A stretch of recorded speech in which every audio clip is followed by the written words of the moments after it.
Bon joueur, bonne joueuse, bienvenue dans Comment on y joue. Aujourd'hui, je vous parle de Terre Pirate.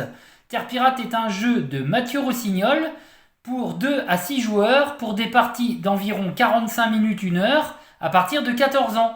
Tout d'abord, je vais vous montrer la mise en place du jeu, puis comment on y joue, et en fin de vidéo, je vous dirai si ce jeu est un top ou un flop.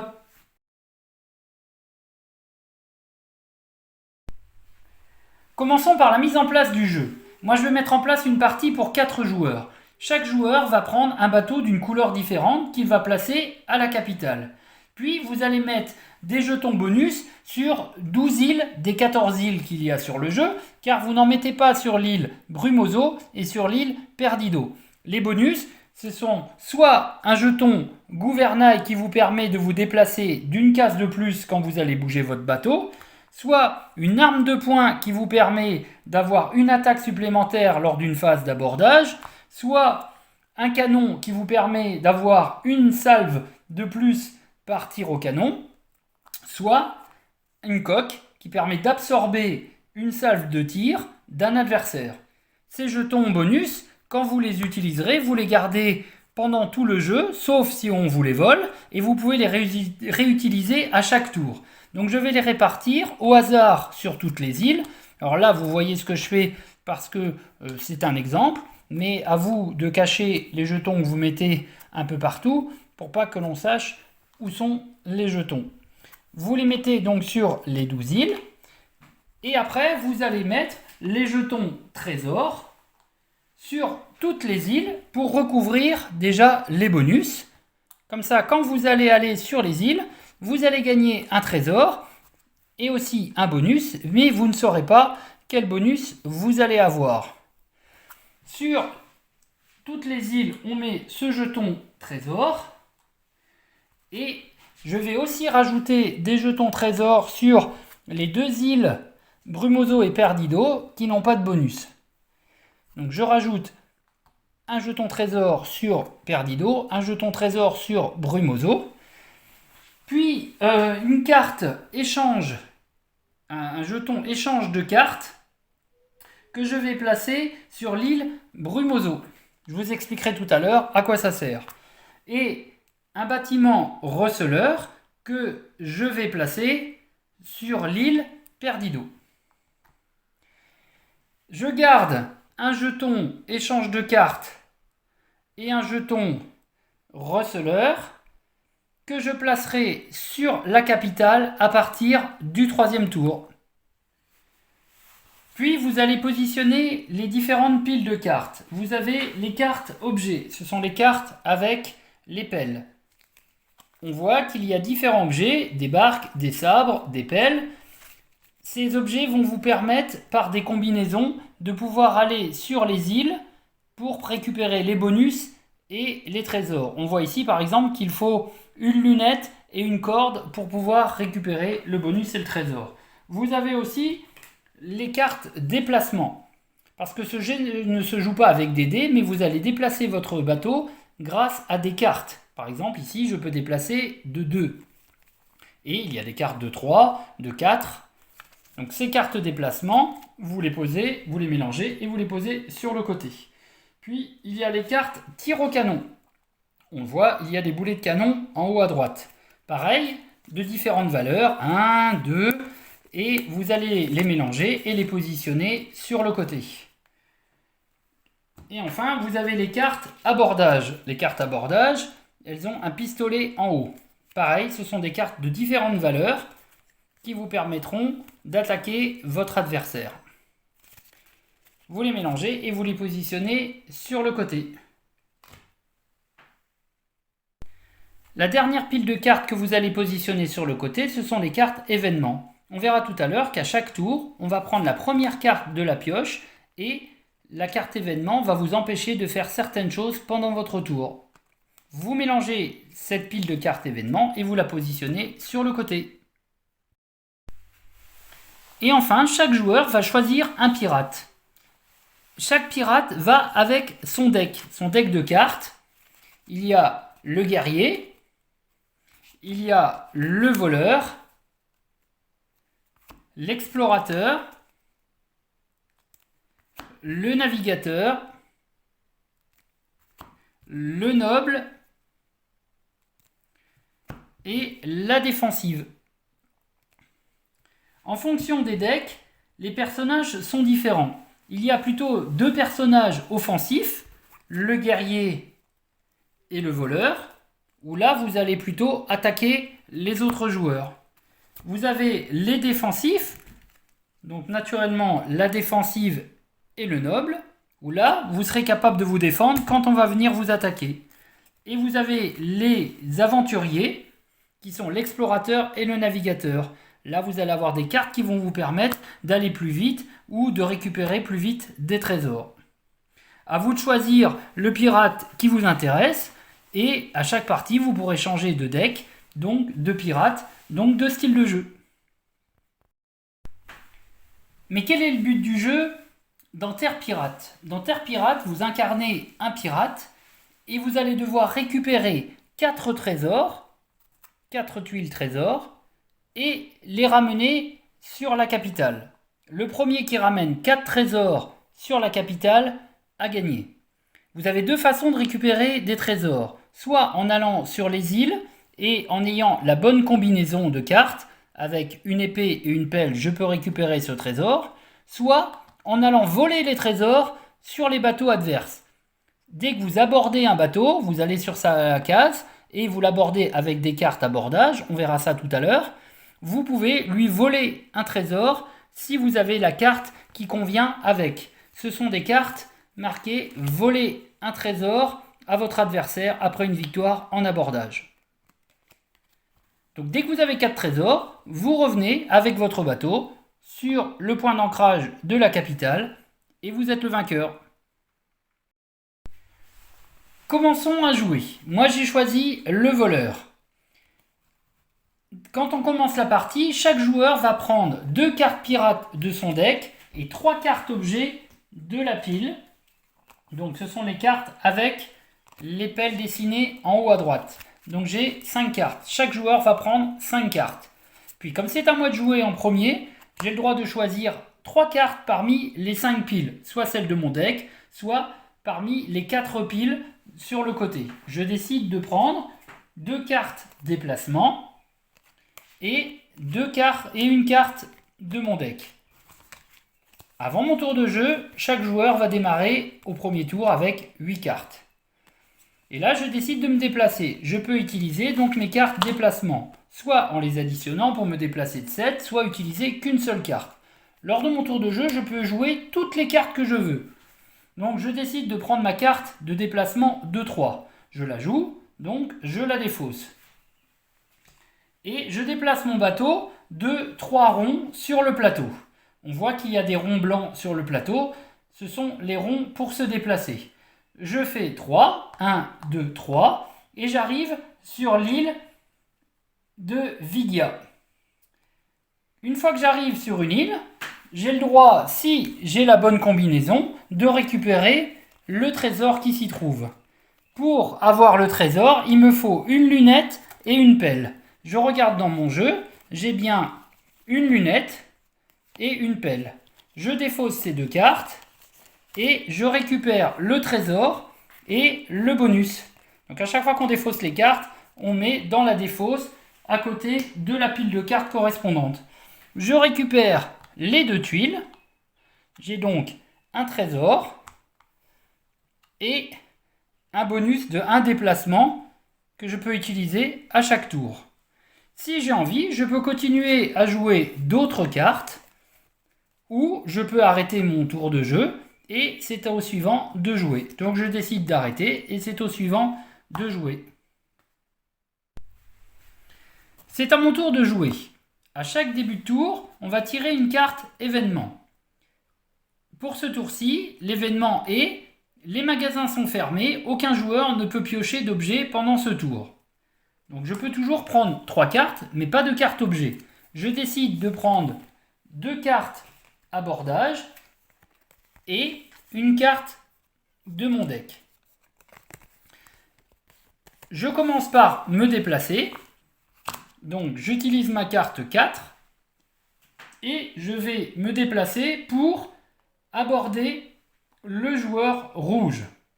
Donc je fais 1 2, 3. Même si j'ai le droit à 4, je peux m'arrêter à 3. Et pour aborder, il faut aller sur la même case que le joueur, que le bateau. Là, je vais donc décider d'attaquer mon adversaire. J'utilise mes cartes abordage.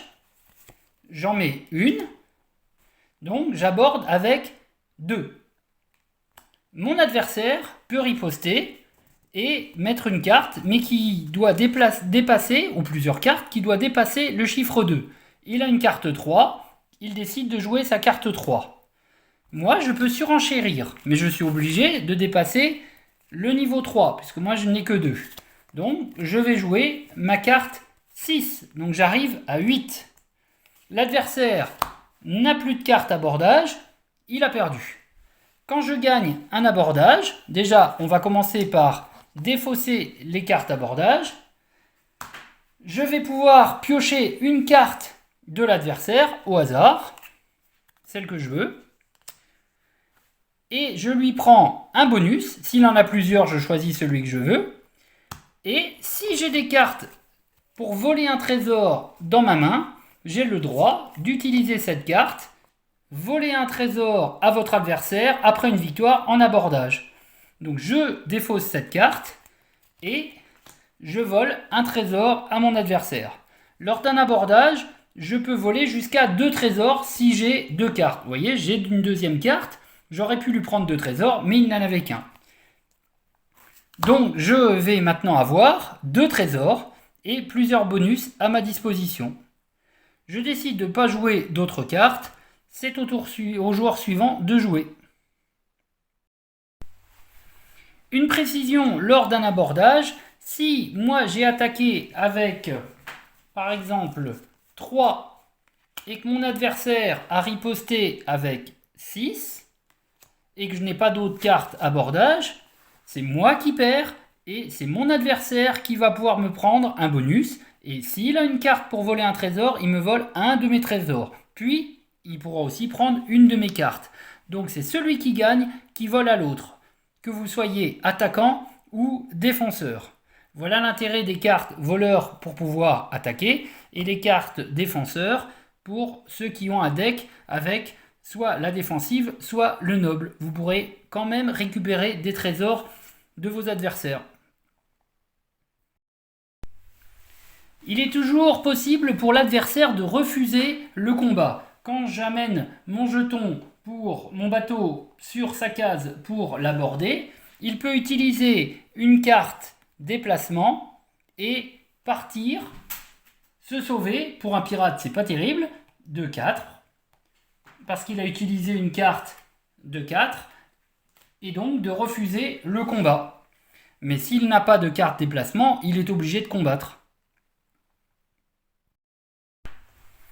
C'est à mon tour de jouer. Comme je suis le premier joueur, nous allons changer d'événement. On tire la carte événement suivant et on voit que le Kraken coule les navires dans la zone Rocosso. On regarde s'il y a des bateaux dans la zone Rocosso. On voit, la zone Rocosso est ici, qu'il y a le bateau vert. Donc le bateau vert coule parce qu'il est attaqué par le Kraken. Quand il y a un événement qui coule un bateau, on l'envoie direct près de l'île Chapaleto. Il se retrouve ici. Et c'est à moi de jouer. Je décide de prendre des cartes boulet de canon que je place dans mon deck.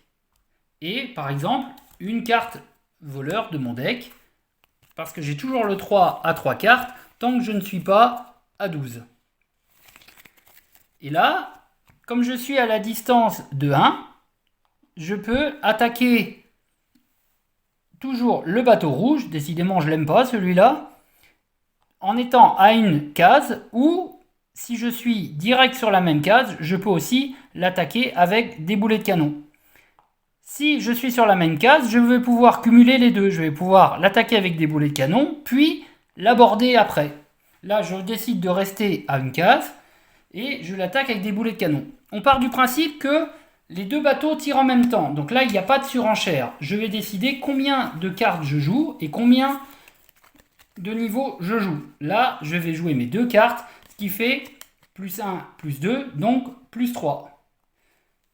Et l'adversaire, en même temps, décide de poser sa carte aussi. Lui, il est à plus 2. Comme c'est moi qui l'emporte, on voit que 3 moins 2, ça fait 1. Il prend donc un jeton trou dans la coque de 1. Quand le joueur a 4 jetons trou dans la coque, il coule. Dès qu'il coule, comme c'est moi qui l'ai coulé, je vais le déplacer dans une zone voisine. On voit que les zones, ce sont les lignes blanches qui délimitent des territoires. Donc si, par exemple, il est écoulé, je vais pouvoir le déplacer dans une zone voisine où je veux. Donc il est dans cette zone de Chapaletto, je peux l'envoyer, par exemple, dans la zone de Legendario et le mettre ici. Donc ça me permet d'éloigner le bateau pour pas qu'il vienne m'attaquer par la suite.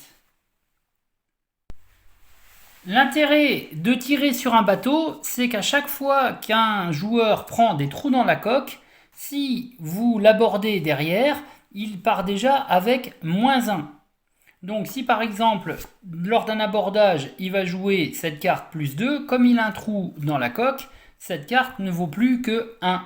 Donc l'intérêt aussi d'envoyer des boulets de canon, c'est d'affaiblir votre adversaire avant de l'aborder. C'est pour ça que ça peut être intéressant de poser votre bateau sur la même case que lui pour commencer à lui tirer dessus, pour l'affaiblir, puis après l'aborder avec vos cartes, car il va partir avec un malus.